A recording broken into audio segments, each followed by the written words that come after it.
এমন একটা হাদিস পড়লাম যেটা পড়ে চোখ দিয়ে পানি বের হয়ে গেল। ভাবলাম যে আপনাদের সাথে শেয়ার করি। হযরত আবু বকর সিদ্দিক রাদিয়াল্লাহু তাআলা আনহু একদিন নামাজে দাঁড়িয়ে তিনি নামাজরত অবস্থায় কাঁদতেছিলেন।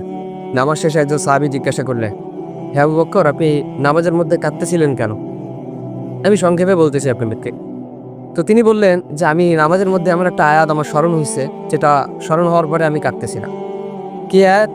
যে সেই আয়াতের অর্থটা হচ্ছে যে আল্লাহ পাক রব্বুল আলামিন বলতেছেন যে আমি তোমাদেরকে জান্নাত দিয়ে দিলাম, বিনিময়ে তোমাদের কাছ থেকে আমি জানমাল নিয়ে নিলাম। তো সাহাবী বলেন যে হে আবু বকর, এটা তো একটা খুশির সংবাদ যে আল্লাহ পাক আমাদের জানমালের বিনিময়ে আমাদেরকে জান্নাত দিয়েছেন, তো আপনি কাঁদতেছেন কেন?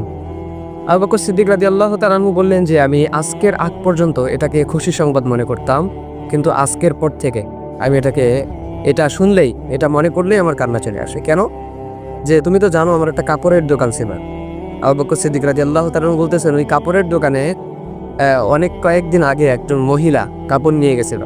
তো হঠাৎ করে সে আজকে ফিরে আসছে কাপড় নিয়ে, এসে আমাকে বলতেছে যে তুমি তোমার কাপড় ফিরিয়ে নাও, আমার টাকা আমাকে ফেরত দিয়ে দাও। আবু বকর সিদ্দিক রাদিয়াল্লাহু তাআলা আনহু বললেন যে আপনি তো অনেক আগে কাপড় নিয়েছিলেন, এখন ফেরত দেওয়ার কারণ কি? এই মহিলা বলতেছে তোমার কাপড় আমার পছন্দ হয়নি, এজন্য তুমি তোমার কাপড় তোমার কাছে রেখে দাও, আমার টাকা আমাকে ফেরত দাও।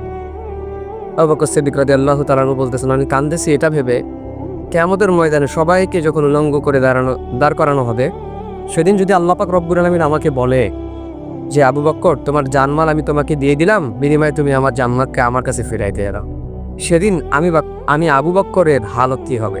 সেদিন তো আমার বড় ক্ষতি হয়ে যাবে, আমার তো কোনো কিছুই করার থাকবে না সেদিন। এজন্য প্রিয় ভাই, এই হাদিস থেকে এতটুকু শিক্ষা যে আল্লাহ পাক রব্বুল আলামিন আমাদেরকেও যদি কিয়ামতের দিন বলে যে তোমাদের জানমাল তোমাদেরকে ফিরিয়ে দিলাম, বিনিময়ে আমার জান্নাত আমাকে তোমরা ফিরিয়ে দাও, সেদিন আমাদের কি হালত হবে? কারণ আল্লাহ পাক রব্বুল আলামিন যদি বলেন যে তোমার সালাত, তোমার নামাজ, তোমার রোজা, তোমার হজ, তোমার যাকাত, তোমার জিকির আজগার কোনো কিছু আমি আল্লাহ পাক রব্বুল আলামিনের দরবারে পছন্দ হয় নাই, সুতরাং তোমার জানমাল তুমি তোমার কাছেই রাখো, আমার জান্নাত আমার কাছে ফিরিয়ে দাও। তো আপনি ভাবেন তো, অনুভব করেন তো যে সেদিন আমাদের হালতটা কি হবে? সেদিন আমরা কোথায় যাব? আমাদের পরিস্থিতি, পজিশন সেদিন কোথায় থাকবে? সেদিন তো কেউ কাউকে চিনবে না, সবাই শুধু হাহাকার হয়ে ছুটবে এক একটা নেকির জন্য। তো সেদিন আমাদেরকে যদি আল্লাহ পাক রব্বুল আলামিন এভাবে ধরে ফেলেন, তো সেই আল্লাহ তাআলার কাঠগড়া থেকে বাঁচানোর ক্ষমতা আমাদের ফিরিয়ে নেয়।